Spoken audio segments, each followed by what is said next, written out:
Hello बच्चों, let's read the question. The question says match the following columns. Column 1 में हमारे पास given है cell organelles and column 2 में हमारे पास गिवन है कुछ फंक्शंस। हमें इन दो कॉलम्स को मैच करना है एंड गिवन ऑप्शन में से एक करेक्ट ऑप्शन को चूज करना है। इस क्वेश्चन में हमारा की कॉन्सेप्ट होगा cell organelles. The key concept is cell organelles. जो सेल ऑर्गेनल्स होते हैं ये डिस्टिंक्ट स्ट्रक्चर्स होते हैं प्रेजेंट इन अ सेल, जो स्पेसिफिक फंक्शंस को परफॉर्म करते हैं। सबसे पहले अगर हम बात करें ER की, विच इज एंडोप्लाज्मिक रेटिक्यूलम। तो एंडोप्लाज्मिक रेटिक्यूलम होता है एक single membrane bound cell organelle जो न्यूक्लियस के पास प्रेजेंट होता है। एंडोप्लाज्मिक रेटिक्यूलम पोजेस करता है एक रेटिकुलेट स्ट्रक्चर विद ट्यूब्यूल्स। अब एंडोप्लाज्मिक रेटिक्यूलम होता है दो तरीके का, one is rough endoplasmic reticulum and second is smooth endoplasmic reticulum. जो रफ एंडोप्लाज्मिक रेटिकुलम होता है it is continuous with the nuclear membrane and इसकी सरफेस पर प्रेजेंट होते हैं राइबोसोम्स। अब क्योंकि इसकी सरफेस पर राइबोसोम्स प्रेजेंट है तो रफ एंडोप्लाज्मिक रेटिकुलम का फंक्शन क्या है? It is protein synthesis.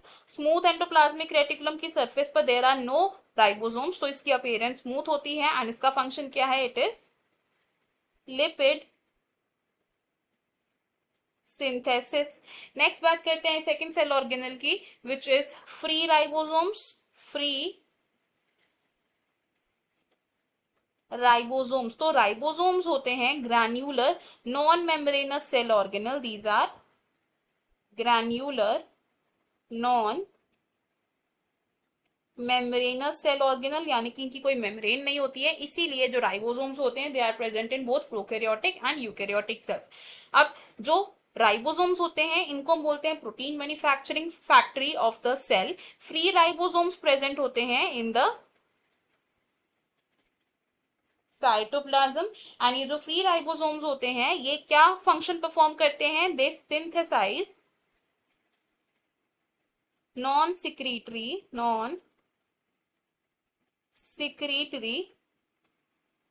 Proteins. ये नॉन सिक्रीटरी प्रोटीन्स की सिंथेसिस करते हैं और ये जो नॉन सिक्रीटरी प्रोटीन्स हैं ये सेल की मेटाबॉलिक एक्टिविटीज एंड ग्रोथ में पार्टिसिपेट करते हैं एंड ये सेल के बाहर ट्रांसपोर्ट नहीं किए जाते हैं। नेक्स्ट अब अगर बात करें माइटोकॉन्ड्रियन की, माइटोकॉन्ड्रिया की, तो माइटोकॉन्ड्रिया को हम कॉमनली बोलते हैं the power house of the cell. It is the power house of cell. Mitochondria को power house of the cell क्यों कहा जा रहा है? बिकॉज माइटोकॉन्ड्रिया प्रोड्यूस करता है सेल्यूलर एनर्जी को, which is ATP and ATP क्या है? इट इज अडीनोसिन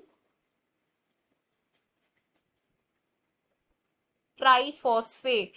माइटोकॉन्ड्रिया एटीपी को प्रोड्यूस करता है एंड ये किस में पार्ट लेता है? इन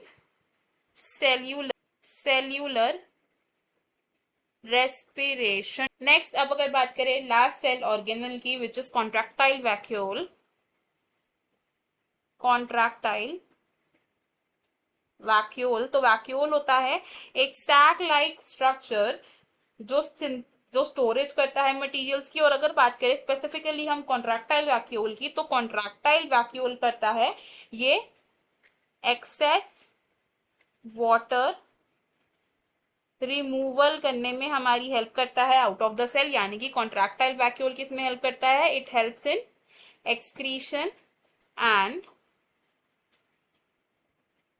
osmo regulation. Contractile vacuole osmotic equilibrium को मेंटेन करके रखता है एंड ये प्रेजेंट होता है इन ऑर्गेनिज्म जैसे कि अमीबा। अगर हम इन दोनों कॉलम्स को मैच करें तो हम यहाँ से क्या बोल रहे हैं? Endoplasmic reticulum synthesis of lipids करता है, that is smooth endoplasmic reticulum. Free ribosomes synthesize करते हैं नॉन सिक्रीटरी प्रोटीन्स को। माइटोकॉन्ड्रिया सेल्यूलर रेस्पिरेशन में पार्ट लेता है and contractile vacuole osmoregulation and excretion करता है। हमारे मैथ्स बनेंगे यहाँ पर A with third of column 2, B with fourth of column 2, C with first of column 2 and D with second of column 2। According to these हमारा correct answer option A है, बाकी के ऑप्शन है हमारे यहाँ पर रॉन्ग। इस क्वेश्चन में हमारा फाइनल आंसर ऑप्शन ए होगा। I hope you have understood it well. Best of luck, thank you.